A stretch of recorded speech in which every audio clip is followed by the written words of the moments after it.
pemerintah Kabupaten Purwakarta semakin menghangat. Kasus itu muncul setelah Bupati Purwakarta Ane Ratna Mustika melantik pejabat secara dadakan.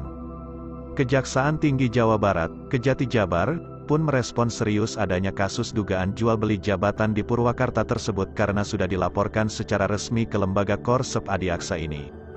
Saat konferensi pers tentang capaian akhir tahun 2022 di ruang konferensi pers Kejati Jabar Jumat tanggal 23 Desember tahun 2022 sore dipertanyakan oleh wartawan soal kelanjutan pengusutannya sudah sejauh mana. Rupanya direspon cepat oleh Kepala Kejati Jabar Asep N. Mulyana untuk segera dijelaskan oleh Asisten Tindak Pidana Khusus Riono. Merespon apa yang ditanyakan wartawan, Aspitsus menjelaskan kronologi penanganan kasusnya. Riono menjelaskan bahwa ada pengaduan atau laporan dari masyarakat tentang dugaan kasus jual beli jabatan pasca pelantikan pejabat oleh Bupati Purwakarta Ane Ratna Mustika.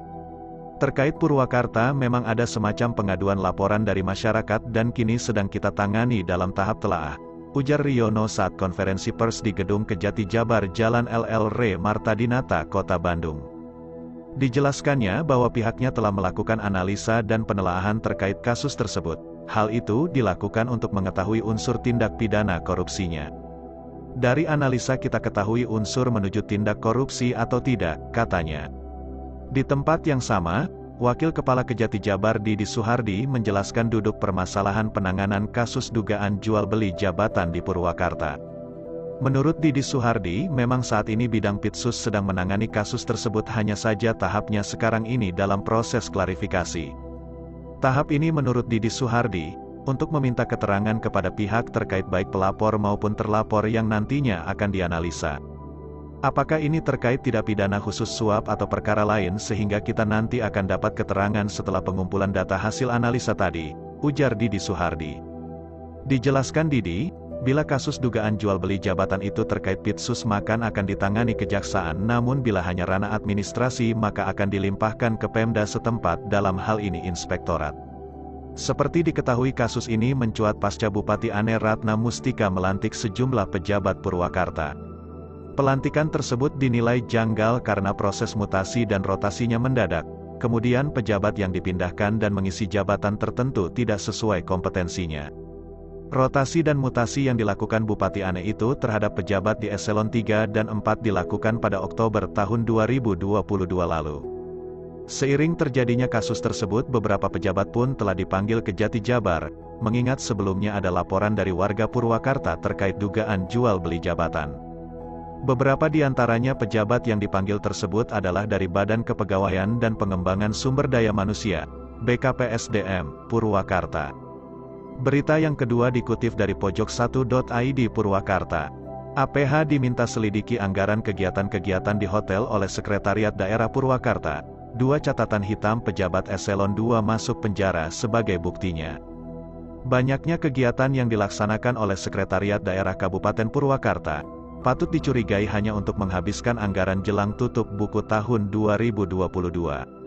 Karena dalam 2 bulan terakhir ini, hingga pertengahan bulan Desember, setidaknya ada beberapa kegiatan bersumber dari anggaran APBD yang dilaksanakan di hotel. Kebanyakan kegiatan hanya bersifat sosialisasi. Kenapa tidak dilaksanakan di Gedung Yudhistira yang ruangannya sudah setara dengan ruangan di hotel?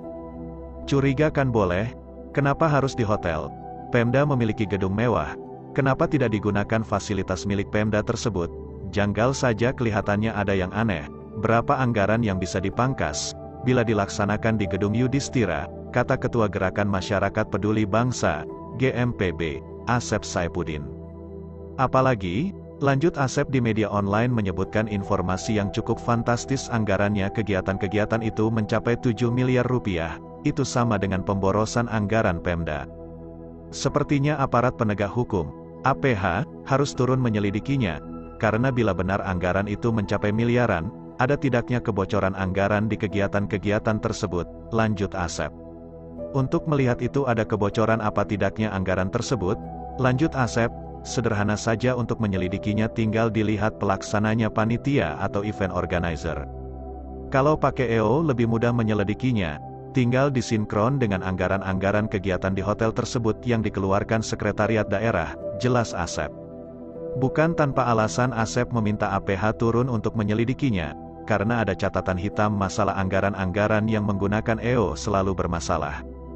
Catatan hitam itu kejadian 2 kali di Sekretariat DPRD Purwakarta. 2 sekretaris Dewan, Sekwan, masuk penjara. Di antaranya karena kong-kali-kong dengan pihak ketiga yaitu EO, jelas Asep, sambil memberikan bukti kasus di Sekretariat Dewan yang mengakibatkan 2 orang Sekwan masuk bui, pada periode yang hampir berurutan. Hal lain yang digarisbawahi oleh Asep, bahwa untuk kegiatan-kegiatan itu jangan sampai anggaran yang digelontorkan dari uang rakyat itu, APBD, terkesan memperkaya orang kaya. Publik juga perlu mengetahui anggaran yang telah dikeluarkan, manfaatnya apa, dampaknya apa, bisa dirasakan secara langsung tidak sama masyarakat, tapi yang jelas, itu agak bertentangan dengan